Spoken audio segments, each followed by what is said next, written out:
कौनो ठगवा चुनरिया लूटल हो, कौनो ठगवा चुनरिया।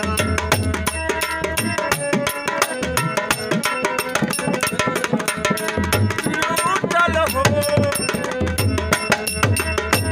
कौनो ठगवा चुनरिया लूटल हो, कौनो ठगवा चुनरिया। चंदन घाट का बना रे खटोला।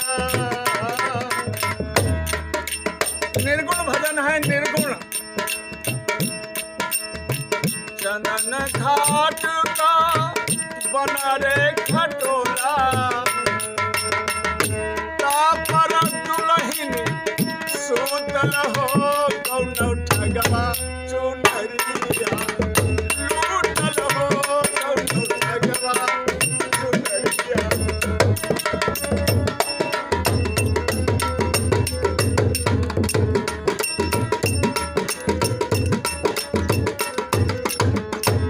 हाँ उठो रे सखी मेरा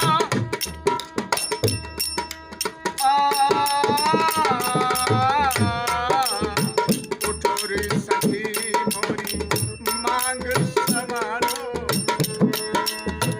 मांग समारो मोरी मांग समारो। उठो रे सखी मोरी मांग समारो, उठो रे सखी मोरी मांग समारो। दुल्हा दुल्हा रामा, हाँ दुल्हा मोसे रूठल हो, कौनो ठगवा चुनरिया लूटल हो, कौनो ठगवा चुनरिया।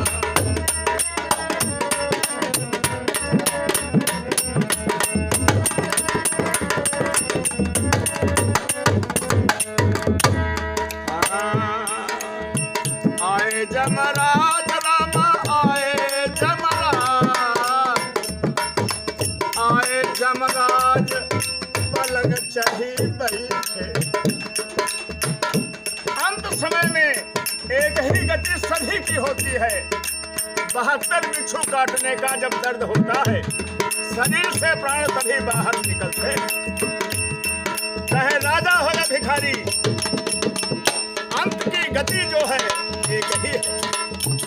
आए जमराज पलंग चढ़ी बैठे, नैनन से हो रामा, नैनन से, हाँ हाँ नैनन से हसुआ जारी हो, कौनो ठगवा चुनरिया।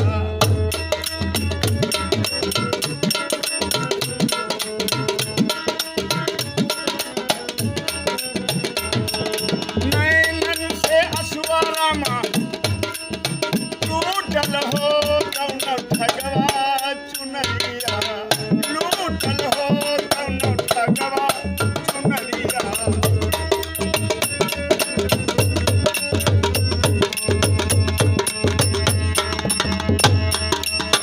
चार जने मिली,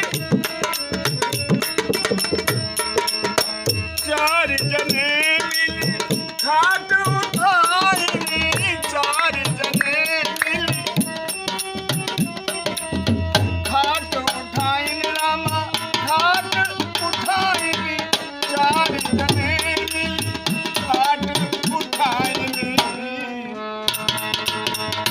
हाँ चहुँ दिस धूं धूं, चहुँ दिस धूं धूं उठल हो, कौनो ठगवा चुनरिया लूटल हो, कौनो ठगवा चुनरिया।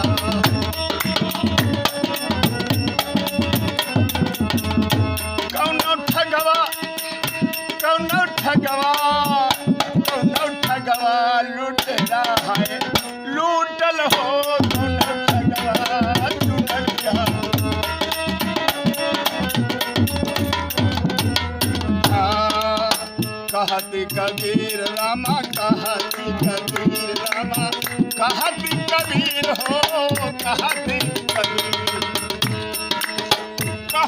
कबीर